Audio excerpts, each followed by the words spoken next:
नमस्कार, आप देख रहे हैं श्रेष्ठ भारत। आपके साथ मैं हूं कनिका। वास्तुशास्त्र दिशा से संबंधित एक भारतीय विज्ञान है जो प्रकृति, ग्रहों और अन्य ऊर्जाओं के 5 तत्वों को संतुलित करता है।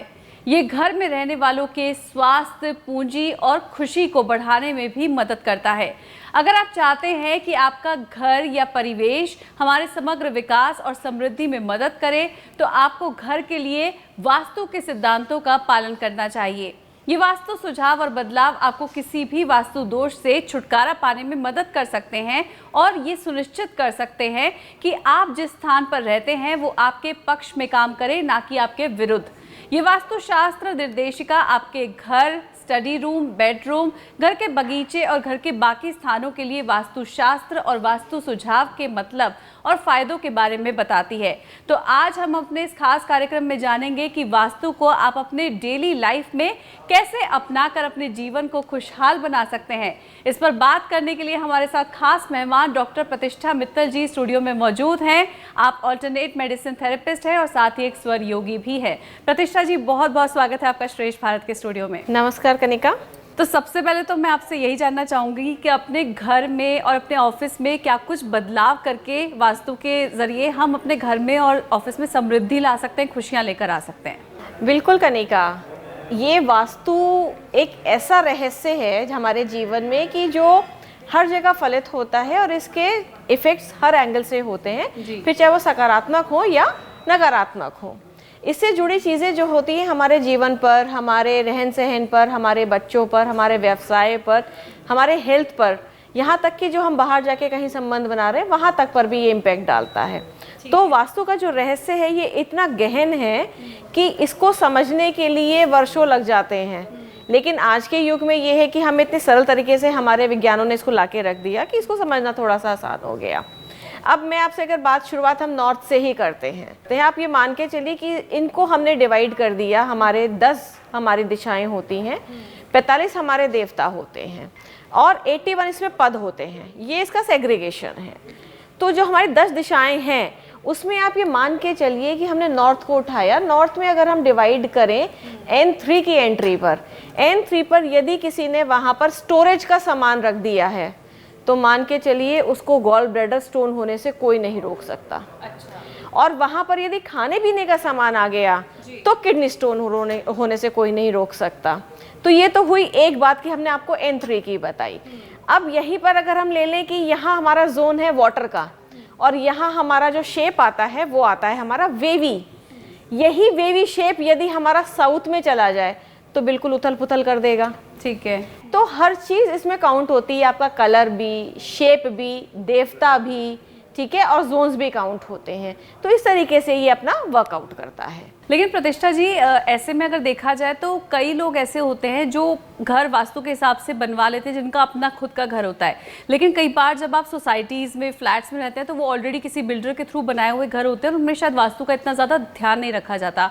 तो ऐसे में लोग क्या कुछ घर में छोटे मोटे बदलाव कर सकते हैं जिससे कुछ जो चीज़ें हैं उनको पॉजिटिव तरीके से ठीक किया जा सके? बिल्कुल कनिका, ये बहुत अच्छा और एक अहम सवाल है आज के टाइम में, क्योंकि आजकल फ्लैट में ही जाने का युग हो गया है सिक्योरिटी पॉइंट ऑफ व्यू से। तो अब आप ये मान के चलें कि अब नहीं ध्यान देते लोग बाग। अब इसमें 2 इम्पॉर्टेंट पार्ट हैं जिसको हमें बहुत ध्यान देना चाहिए कि एक पार्ट हमारा नॉर्थ ईस्ट है और दूसरा पार्ट हमारा साउथ ईस्ट है। यदि किसी भी कारणवश से उस फ्लैट में नॉर्थ ईस्ट में यदि हमारा वहाँ टॉयलेट आ जाता है तो वो एक ऐसी समस्या पैदा कर देगा, इनक्योरेबल डिजीज दे देगा जो कभी भी ठीक नहीं हो सकती और मृत्यु तुल्य कष्ट आ जाता है। अच्छा। ये नॉर्थ ईस्ट के टॉयलेट का एक बहुत बड़ा प्रमाण है कि ये होना ही होना है। वो वहाँ क्यों? क्योंकि वो एक जगह ऐसी है जो क्लैरिटी दे रही है और क्लैरिटी में यदि गंदगी आ जाती है तो विजन भी आपका गया जी। और वहाँ अगर गंदगी कोई भी पास आउट कर रहा है तो प्रॉब्लम से क्रिएट हो गई। सिमिलरली यदि यही टॉयलेट साउथ ईस्ट में चला जाए किसी का भी, तो आप ये मान के चलिए कि वहाँ पर कैश फ्लो की दिक्कत आएगी ही आएगी। ठीक है, क्योंकि वो भी बहुत एक महत्वपूर्ण जोन है जी। तो वहाँ ठीक कैसे किया जा सकता है, अब सवाल ये उठता है। तो उसको हम कैसे ठीक कर सकते हैं कि वहाँ की जो हम WC है या इंडियन सीट है उसको हमेशा के लिए ख़त्म कर दिया जाए। अच्छा, हाँ ठीक है। नॉर्थ ईस्ट में आप नहा तो सकते हैं लेकिन हम टॉयलेट यूज़ नहीं कर सकते, लेकिन साउथ ईस्ट में ना तो नहाना है और ना ही टॉयलेट यूज़ करना है। तो इस तरह से छोटे छोटे अगर हम उसमें चेंजेस ले आते हैं, कलर कॉम्बिनेशंस के भी चेंजेस ले आते हैं, तो भी काफ़ी चेंजेस आ जाते हैं। कलर कॉम्बिनेशंस की आपने बात की, तो क्या कुछ कलर कॉम्बिनेशन में चेंजेस किए जा सकते हैं? और अगर हम बात करें अलग अलग चीज़ों की, जैसे किसी को अगर सपोज़ पढ़ाई में कोई बच्चा बहुत वीक है और अगर पढ़ता भी है तो मन लगाकर नहीं पढ़ता, एकाग्रता नहीं बन पाती, तो उन बच्चों के अगर हम स्टडी रूम की बात करें तो उसमें क्या क्या चेंजेस किए जा सकते हैं, चाहे वो कलर कॉम्बिनेशन के चेंजेस हो या फिर वास्तु के हिसाब से हो? और अगर हम बिजनेस में हैं तो क्या चेंजेस किए जा सकते हैं, इसके बारे में थोड़ा बताइए। अब बात आती है आपने छेड़ी बच्चों की, तो ये हमें ध्यान देना होगा कि बच्चा आके अपने शूज़ कहाँ उतार रहा है। आपने अमूमन देखा होगा बच्चे शूज़ कहीं भी उतार के फेंक देते हैं, बिल्कुल। कोई कहीं पड़ा है, कोई। यदि घर किसी भी प्रकार से अस्त व्यस्त है तो उस घर का वास्तु आप मान के चलिए कितना भी वास्तु से बना हुआ हो, वो वास्तु वाला आपको रिजल्ट नहीं देगा, क्योंकि घर अस्त व्यस्त है, पहली चीज़। दूसरी बात हमें जो ध्यान देने वाली है कि उसका बेडरूम कहाँ है। बच्चों का बेडरूम हमेशा आपका ऐसी जगह रखना चाहिए कि या तो वो ईस्ट फेसिंग पड़ रहा हो, लेकिन बेडरूम उसका अगर नॉर्थ वेस्ट में है तो ठीक से पड़ेगा। यदि उसी बच्चे की अलमारी हम साउथ वेस्ट में दे देते हैं तो वो बच्चा हमेशा मालिकाना अधिकार रखेगा और पढ़ाई कभी भी नहीं करेगा। तो इस बात का विशेष ध्यान रखना है कि उस बच्चे की जो किताबें हैं वो हमें वेस्ट जोन में रखनी है, वो स्किल्स का पार्ट है। और जितना स्किल और एजुकेशन और प्रॉफिट और गेन्स में रखा जाएगा, तो एजुकेशन से गेन जब हमें होगा तो बच्चा स्वतः ही पढ़ेगा। दूसरी आपने बात करी व्यापार की, तो एक लाइन आती है, सबके लिए नहीं होता। तो व्यापार सबके अलग अलग हैं, कोई डॉक्टर है, कोई इंजीनियर है, कोई फोटोग्राफर है, कोई मीडिया में है, कोई ऑनलाइन कम्युनिटी है, कोई कुछ है, कोई बिल्डर है। तो वास्तु सबके लिए बहुत डिफरेंट है, सबके लिए बहुत डिफरेंट है। किसी के लिए कोई जोन सक्रिय किया जाएगा। अब इसमें हम जोन के साथ साथ, जोन तो सबके लिए सेम हो जाते हैं, यहाँ अब जो हमारे काम करेंगे वो 45 देवता करेंगे। अब छोटा सा मैं इसमें आपको पुट देती हूँ कि अब हमारा जो समय चल रहा है वो इलेक्शन का चल रहा है। बहुत से ऐसे नेता हैं कि हमारी सत्ता हाथ से चली गई। यदि उनके सुग्रीव देवता को, 45 देवता में से एक हमारे देवता सुग्रीव हैं, यदि उसको एक्टिव कर दिया जाए हर तरीके से, तो उनकी सत्ता वापस आने के चांसेस काफ़ी बढ़ जाते हैं, पहली चीज़। दूसरी चीज़, आप ये मान के चलिए रिलेशनशिप खराब हो रही है किसी भी एंगल से, तो मान के चलिए कि साउथ वेस्ट बिगड़ा हुआ है और साउथ वेस्ट में भृंगराज होता है देवता। अगर वहाँ पर किसी प्रकार से कोई वहाँ रह रहा है, आपके चीज़ें वहाँ रखी हुई हैं, तो रिश्ता बिगड़ा ही बिगड़ेगा, क्योंकि भृंगराज पर हमेशा सिर्फ टॉयलेट ही बनता है, जो डिस्पोजल जोन है। और डिस्पोजल जोन पे हम बैठे हैं, सो रहे हैं, हमारी किताबें रखी हैं, हमारा कोई भी कपड़ा पहनने वाला रखा हुआ है, तो आप मान के चलिए वो तो डिस्पोज ऑफ हो गया, और जो चीज़ डिस्पोज ऑफ हो गई वापस नहीं आया करती जी। तो हर देवता का अपना एक गुण है और हर देवता हर अपने एक प्रोफेशन से जुड़ा हुआ। तो यानी आप ये बता रहे हैं कि अलग अलग प्रोफेशन के अलग अलग देवता हैं, उसको सक्रिय करने की ज़रूरत है। तो पहले तो ये किसी को समझना पड़ेगा कि उसका जो प्रोफेशन है उसके हिसाब से कौन से देवता हैं, और अगर वो उनको सक्रिय कर लेते हैं तो फिर उनके जो काम है वो बन जाएंगे, उनको सफलता मिल जाएगी उस क्षेत्र में। जी बिल्कुल। अब जैसे आज का जो युग है वो एआई का है, दैट इज आर्टिफिशियल इंटेलिजेंस। इन लोगों के लिए बारिश है देवता, यदि उसको सक्रिय कर दिया जाए तो काफ़ी हद तक इनके लिए जीतने के अवसर खुल जाते हैं। दूसरा आता है ऑनलाइन, बहुत चल रहा है, सब कुछ ऑनलाइन हो रहा है, हैंड से सब कुछ खत्म होता जा रहा है डे बाई डे काफ़ी 80-85% ऑनलाइन हो गया। उनके लिए जो देवता है वो है यम। वहाँ सक्रिय कर दिया जाए तो उनका ऑनलाइन काम बहुत बढ़िया चलेगा। तो ये सब चीज़ें हैं जो बहुत ज़्यादा काम करती है। यही हमारी भूमि है जिसको डिवाइड किया जाता है। काटते वक्त हमें ये ध्यान रखना होता है कौन से देवता हमारे एक्सटेंड हो रहे हैं और कौन से हमारे देवता कट रहे हैं, और उन्हीं के ऊपर निर्भर हमारी ज़िंदगी हो जाती है। फिर ये बहुत इंपॉर्टेंट। जी प्रतिष्ठा जी, कुछ ऐसी चीज़ें हैं जिसके बारे में हर कोई जानना चाहता है। हमने प्रोफेशन की बात कर ली, अब हम हेल्थ के ऊपर आ जाते हैं। कई लोग ऐसे होते हैं, एक के बाद एक कुछ ना कुछ उनको प्रॉब्लम्स चलती रहती है। एक बीमारी ठीक हुई नहीं कि दूसरी आ जाती है, दूसरी ठीक हुई तो तीसरी आ जाती है, या कोई एक अगर बीमारी चल भी रही है तो वो बहुत प्रोलॉन्ग चलती रहती है, या फिर बहुत ज़्यादा लेथार्जिक फील कर रहे हैं, लेजी फील कर रहे हैं, कोई काम करने का मन नहीं करता। ऐसे लोगों को क्या करना चाहिए? देखो, सबसे इम्पॉर्टेंट पार्ट ये है कि देखो हर बीमारी के लिए जोन कनिका डिवाइडेड है। एक जैसे मैंने अभी आपको नॉर्थ का जिक्र किया था कि वहाँ अगर आपने स्टोरेज कर दिया तो गॉल ब्लैडर पे इम्पैक्ट आ गया, खाने पीने की चीज़ रख दी तो किडनी पे इम्पैक्ट आ गया। तो डिपेंड करता है क्या चीज़ करी है। दूसरा आपने कहा कि लेथार्जिकनेस जो आ रही है, वो आप मान के चलिए यदि साउथ ईस्ट जो फायर है, हमारी ऊर्जा है, यदि वहाँ पे नीला रंग आ गया तो ये रिलेशन तो ख़राब करेगा ही करेगा, हमारा कैश फ्लो भी रोकेगा, दूसरी बात, ये हमें लेथार्जिकनेस दे देगा, हमारा ढीला ढीला शरीर रहेगा, हम ज़्यादा बात करने की इच्छा नहीं रहेगी, हमारा सक्रिय नहीं रहेगा दिमाग, हमारा शरीर भी जो है लेथार्जिक फील करेगा। तो हर जोन का अपना एक इम्पॉर्टेंस है कि अगर साउथ वेस्ट हमारा रिलेशनशिप पकड़ के इंटैक्ट रख रहा है तो साउथ ईस्ट जो है उसमें ऊर्जा भर रहा है। तो हर जगह की जोन की अपनी एक ऊर्जा है। साउथ ईस्ट में आपका रेड कलर होना इंपॉर्टेंट है, लाइट पिंक कलर, तो वो उसका कलर है।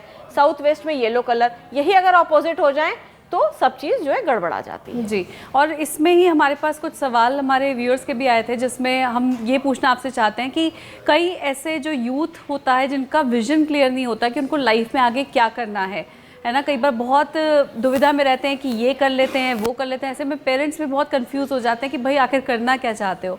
तो ऐसे जो यूथ है या ऐसे बच्चे हैं जो एक डायरेक्शन नहीं समझ पा रहे हैं कि किस डायरेक्शन में आगे बढ़ना है, उन्हें उस क्लैरिटी को लाने के लिए क्या करना चाहिए? कुछ नहीं है, आपने बात करी विजन की, तो सीधा मैं टारगेट करूंगी नॉर्थ ईस्ट। जो विजन का हमारा है वहाँ पे दीति शिखी 2 हमारी देवता हैं, यदि वो क्लियर नहीं है, नॉर्थ ईस्ट कटा हुआ होगा, नॉर्थ ईस्ट में गंदगी रखी होगी, वहाँ पे डस्टबिन रखा होगा या आपने सफाई उन्होंने नहीं रखी होगी, तो विजन अपने आप ही ब्लर हो जाएगा और उनको जीवन में नहीं मिलेगा जब तक कि वहाँ उसको हल्का नहीं कर दें, वहाँ वजन नहीं होना चाहिए। दूसरी एक बहुत इंपॉर्टेंट पार्ट आता है, आपने स्वास्थ्य की बात करी, ब्रह्म स्थल हमारा हमेशा खाली रहना चाहिए। आपने पहले देखा होगा कि हम बीचों बीच मिट्टी रखते थे जहाँ पे तुलसी का पौधा हुआ करता था और चारों तरफ हमारा निर्माण होता था भवन का, लेकिन आजकल वो बीच भी नहीं छूटता है। बिल्कुल, ठीक है, तो बीचों बीच जो हमारा है वो बहुत इंपॉर्टेंट पार्ट है, जिसको हम बीच में ब्रह्म स्थल बोलते हैं। यदि वहाँ पर कोई भी भारी चीज़ है या वहाँ पे गंदगी है या वहाँ पे किसी प्रकार का पिलर आ गया तो उसको ठीक नहीं किया जा सकता। बीमारी ऐसी अंदर इम्प्रूव हो जाती है जिसको ठीक करना वो डॉक्टरों के लिए भी मुश्किल हो जाता है। और साथ ही एक सवाल जो मेरे पास बहुत इंपॉर्टेंट आया है, वो कई सारे पतियों की तरफ से आया है कि पति जो है उनका आजकल के टाइम पर कहना है कि कई पत्नियां जो है वो आजकल भक्ति भाव की तरफ ज़्यादा चली जाती हैं और घर को थोड़ा सा पीछे कर देती हैं, है ना, पति भाव जो है वो खत्म होता जा रहा है। तो इसकी क्या वजह है और इसके लिए क्या कुछ चीज़ें घर में ठीक ठाक रहें, रिलेशनशिप्स अच्छे रहें, उसके लिए क्या किया जा सकता है? बिल्कुल कनिका, यहाँ पर भी हम नॉर्थ ईस्ट को ही देखेंगे कि कहीं ना कहीं हमें देखना पड़ेगा कि उनका जो शयन कक्ष है, पत्नी जो है वो नॉर्थ ईस्ट में सो रही हैं, जिनको नॉर्थ वेस्ट में सोना चाहिए। अब हम सोने की बात करें तो एक पति पत्नी को हमेशा साउथ की तरफ सिर करके सोना चाहिए। और यदि पति पत्नी होते हुए भी वो अगर स्टूडेंट हैं, जैसे बहुत से लोग होते हैं हमें पढ़ाई करनी है, हमें इस चीज़ को एनहांसमेंट करनी है, बहुत सी MBA स्टूडेंट्स जो होते हैं वो लॉ में चले जाते हैं, हमें कॉर्पोरेट लॉ सीखना है, तो उन्हें ईस्ट की तरफ सिर करके सोना चाहिए क्योंकि हर दिशा की अपनी एक ऊर्जा है।